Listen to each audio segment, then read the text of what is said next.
ஓம் முருகா போற்றி. என் செல்லமே, திருச்செந்தூரிலிருந்து ஒரு நல்ல செய்தி. இந்த முருகப்பெருமான் சொல்வதை கேள், பூரிப்படைவாய் என் செல்லமே. முருகா சரணம், முருகா சரணம் என்று பதிவு செய்துவிட்டு நல்ல செய்தியை கேள். சிலர் உன்னை விரும்பாமல் செல்வதற்கு காரணம், உன்னால் அவர்களைப் போல் எல்லா இடத்திலும் நடித்து வாழ முடியவில்லை என்பதற்காக. அவர்களின் குணத்துக்கும் அவர்கள் நினைப்புக்கும் தகுந்தபடி உன்னால் மாறவில்லை என்பதே உண்மை. அதனால் யாருக்காகவும் உன்னை மாற்றிக்கொள்ள வேண்டாம் என் செல்லமே. நீ நீயாகவே இரு. உன்னை நான் நேசிப்பேன் எப்பொழுதும். நான் அறிந்த பிள்ளை நீ. தன்னம்பிக்கையோடும் தொடர் முயற்சியுடனும் விடாமுயற்சியுடன் இருக்கும் பிள்ளை என் செல்ல குழந்தை நீ. ஆகையால் உனக்கு எப்பொழுதுமே இந்த திருச்செந்தூர் முருகப்பெருமான் முழு பலமாக நான் உன் பின்னால் இருக்கிறேன். கவலைப்படாதே. உன்னை உண்மையாக நேசித்து உன்னை நல்ல நிலைமைக்கு உயர்த்தும் நண்பனும் நான் தான். உன்னை புரிந்து கொள்ள முடியாதவர்கள் தாமாகவே விலகிச் செல்வார்கள். ஆகவே கவலைப்படாதே. உன் இயல்பே உன் பலம். ஆம் செல்லமே, வாதம் செய்யாமல் இந்த முருகப்பெருமான் அமைதியாக சொன்னதை கேள். எந்த இடத்திலும் மௌனத்தை காக்கும் உனக்கு பொறுமை நிச்சயமாக தேவை. எந்த உறவையும் காத்திடும் வலிமையான ஆயுதம் அது பொறுமை. மௌனம் கோபம் அழிக்கிறது, ஆனால் பொறுமை இணைக்கிறது. நீ பொறுமையை தேர்ந்தெடுக்கும் போதெல்லாம் நான் உன்னோடு நடந்து கொண்டிருக்கிறேன் என்பதை மறந்துவிடாதே. மேலும் எதையும் கடந்து செல்ல உன் மனதை பக்குவப்படுத்தும் காலம் என்றால் அது இதுவரை நீ அனுபவித்த துன்பகமான காலம்தான். நான் உன்னை வடிவமைத்த காலமும் இதுதான். உனக்குள் இருப்பது இயற்கையின் ஆற்றல் மற்றும் உன் அப்பா முருகனின் அருளும் ஆசியும் தானே. நம்பிக்கையோடு இரு என் செல்லமே. இனிமேல் உனக்கு நான் தரும் வரங்கள் உறவுகள் நிலைத்து நிற்கும் செல்வம். நான் தரும் வரங்கள் உறவுகள், அது நிலைத்து நிற்கும் செல்வம். நிம்மதியான வாழ்க்கை இதுதான். இனி வரும் காலமெல்லாம் உனக்கானது தான். நீ நினைத்ததெல்லாம் நிச்சயமாக ஒவ்வொன்றாக நடக்கப் போகிறது பார். அதற்குள் உன் மனதை ஏன் கவலைக்குள் தள்ளி கொண்டிருக்கிறாய்? உன் ஒவ்வொரு முயற்சியும் இப்போது உனக்கு பலம் தர காத்து கொண்டிருக்கிறது. நம்பிக்கையோடு இருக்கும் தருணம்தான் இது. நீ பயந்த இடத்தில்தான் நான் உனக்கு வழி திறக்கப் போகிறேன். நீ விட்டுவிட்டது திரும்பவும் வரும். நீ எதிர்பார்த்ததை விட மேலான நிறைவை இந்த முருகப்பெருமான் நான் தரப்போகிறேன். நெருக்கமாகச் சொல்கிறேன், கவலை வேண்டாம். என் அருள் உன்னோடு இருக்கு. நடக்க வேண்டியது நிச்சயமாக நடக்கும்.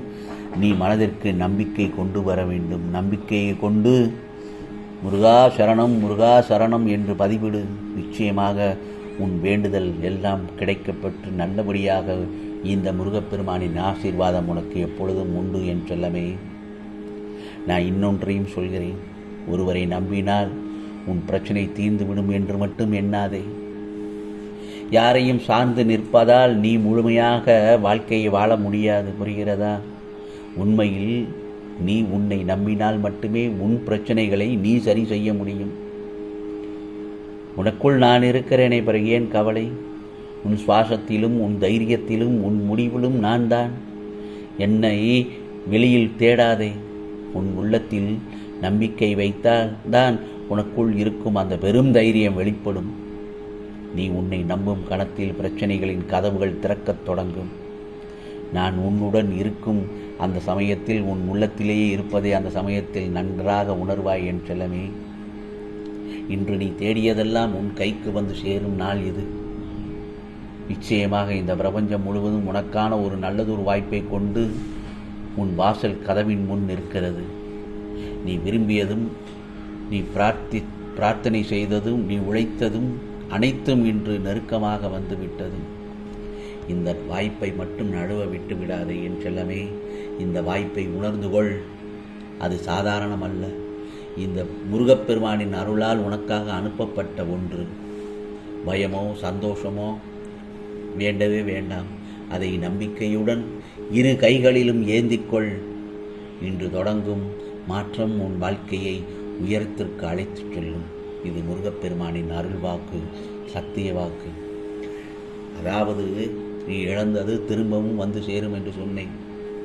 மேலும் நீ எதிர்பார்க்காத அளவிற்கு நல்லதொரு நலனும் நிறைவும் சேர்த்துதான் தருவேன், கவலைப்படாதே. இப்போது உன் மனம் தளர்ந்து இருப்பதை நான் பார்த்து கொண்டிருக்கிறேன். நீ சுமந்து வந்த துயரங்களில் பாரமும் நம்பிக்கையும் சாய்ந்து போன தருணங்களுக்கும் எனக்கு தெரியும். ஆனால் மனதில் மட்டும் ஒன்றை நினைத்துக்கொள், உன் வாழ்க்கையை இப்பொழுதுதான் உண்மையாக ஆரம்பிக்கிறது. இதுவரை நடந்தது ஒரு சோதனை மட்டும்தான். இனி நிகழப்போகிறது உன் உயர்வின் தொடக்கம். நீ விட்டுவிட்டதெல்லாம் பொறுமையாக போவதில்லை. அது ஒரு புதிய இடத்தை உருவாக்கி வைத்திருக்கிறது. நான் தரப்போகும் நிறைவும் ஆசீர்வாதங்களும் அதில் நிரம்ப வேண்டும் என்பதற்காகத்தான். நம்பிக்கையோடு இரு என் செல்லவே. உன் வாழ்க்கையை நான் கைபிடித்து நடத்துகிறேன். சமயம் சரியான போது உன் கதவை நானே திறந்து வைப்பேன். இது முருகப்பெருமானின் அருள்வாக்கு. உன்னை தேடி உன் வீட்டிற்கு வந்திருக்கிறேன் என்று சொல்லியிருக்கிறேன். நல்ல செய்தி சொல்ல மட்டுமல்ல, இன்று நீ எதிர்பார்த்ததெல்லாம் உன் கைகளில் சேர நான் அருள் தருகிறேன். நீ நம்பிக்கையுடன் காத்திருந்தவற்றை மட்டுமல்ல, நான் உனக்கு உண்மையாக தேவையானதை கூட சேர்த்து தருவேன் என்பதை ஞாபகத்தில் வைத்துக்கொள். மனம் நிறைந்து வாழ வேண்டும் என்பதே இந்த முருகப்பெருமானின் எண்ணம். ஆகையால் இன்று உன் வாழ்க்கையில் வரும் அனைத்து வாய்ப்புகளும் இரட்டிப்பாக இருக்கும். மகிழ்ச்சியுடனும் நம்பிக்கையுடனும் உன் வாழ்க்கையை தொடங்கு. நல்லபடியாக முடியும். நானும் உன்னுடன் இருக்கிறேன் என் செல்லவே. கவலைப்படாதே. நீ கடந்து போன நாட்களை எண்ணிப்பார். எவ்வளவு ஏமாளியாக வாழ்ந்திருக்கிறாய் என்பது உனக்கு தெரியும். உன்னை மதிக்காதவர்களை நம்பி நடந்தாய். உன் மனதை புண்படுத்தும் வார்த்தைகளையும் செயல்களையும் மன்னித்து மௌனமாக தாங்கிக் கொண்டாய். பிறருடைய நிழலில் தடுமாறி நடந்து கொண்டிருந்தாய். அதனால்தான் என் செல்லமே, உன்னை நான் என் கரங்களில் ஏந்தி கொண்டு உன்னை வழி நடத்த தொடங்கினேன். நான் உன்னை ஆட்கொண்டு வாழ வைத்து கொண்டிருக்கிறேன் என்றால் அதன் அர்த்தம் உன் மனதையும் பாதையையும் நான் சரியான திசைக்கும் கொண்டு செல்கிறேன் என்பதுதான் உண்மை. இனி நீ நிறைவான மனிதர்களுக்கு இடம் கொடுக்க மாட்டாய் என்று நான் சொல்லவில்லை. நீ தவறான மனிதர்களுக்கு மட்டும் இடம் கொடுக்க கூடாது. உன் மதிப்பை யாரிடமும் அடகு வைக்கக்கூடாது. ஆம் செல்லமே, உன் எல்லையை நீ அறிந்து உறுதியாக நில். அதை நான் நிச்சயமாக நம்புகிறேன். நீ புரிந்து கொள்வாய் என்று நம்புகிறேன். ஆம் செல்லமே, உன்னை நான் விட்டுவிட மாட்டேன். உன்னை மாற்றவும் உயர்த்தவும் இந்த முருகப்பெருமான் நான் இருக்கிறேன் என்பதை முழுமையாக நம்பு. இது முருகப்பெருமானின் அருள் வாக்கு. உனக்கானதெல்லாம் நிச்சயமாக நல்லது நடக்கும். நல்லது மட்டுமே நடக்கும். அதுவும் நன்மையாகவே இருக்கும். ஓம் சரவண பவ. ஓம் சரவண பவ. ஓம் சரவண பவ.